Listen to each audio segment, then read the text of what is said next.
समय के अनुसार एक गांव में शंभू नाम का एक ब्राह्मण रहा करता था।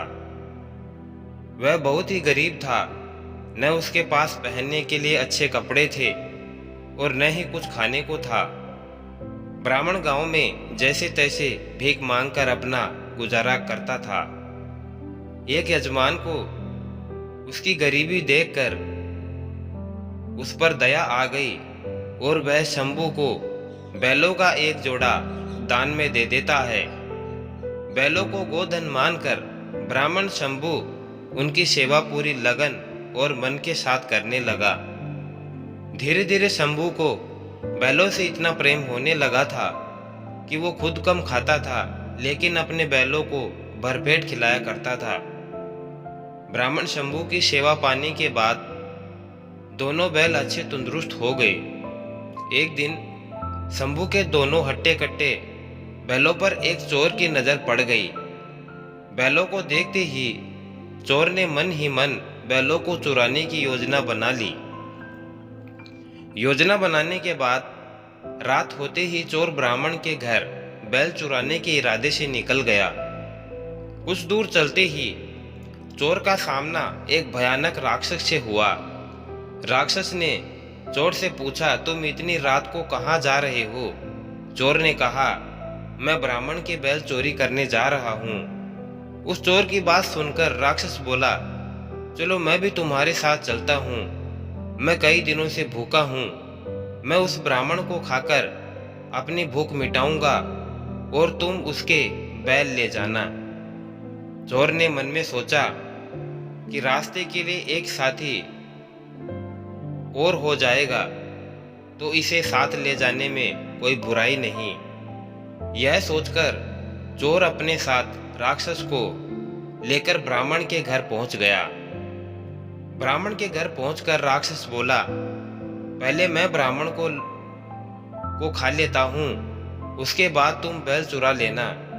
चोर ने कहा, नहीं, पहले मैं बैल चुराऊंगा, उसके बाद तुम ब्राह्मण को खा लेना। अगर तुम्हारे आक्रमण से ब्राह्मण जाग गया तो फिर मैं बैल चुरा नहीं पाऊंगा। फिर राक्षस ने चोर से कहा कि जब तुम बैल खाओगे तो उसकी आवाज से भी ब्राह्मण जागकर अपनी रक्षा कर सकता है।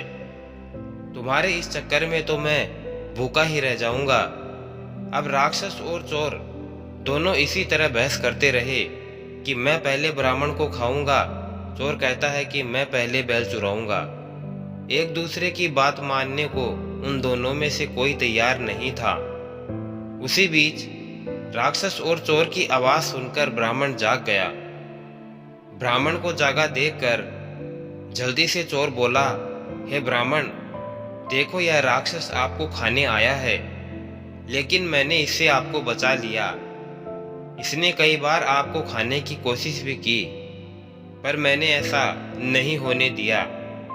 चोर की बात सुनकर राक्षस ने भी तुरंत कहा, नहीं ब्राह्मण, मैं आपको खाने नहीं बल्कि आपके बैलों की रक्षा करने के लिए यहाँ आया हूँ।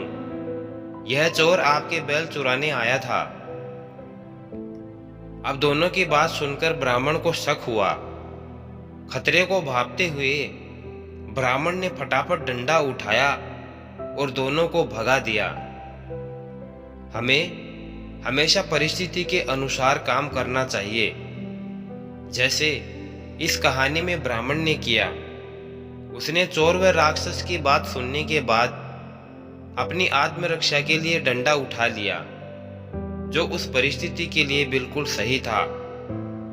तो दोस्तों, कैसी लगी ये कहानी? अगर पसंद आई हो तो एक प्यारा सा लाइक करें और साथ ही साथ चैनल को सब्सक्राइब कर बेल आइकन जरूर प्रेस कर लें, ताकि आने वाली नई वीडियो की नोटिफिकेशन आप तक सबसे पहले पहुंच जाए। वीडियो को अंत तक देखने के लिए आपका दिल से बहुत बहुत धन्यवाद। जय श्री श्याम।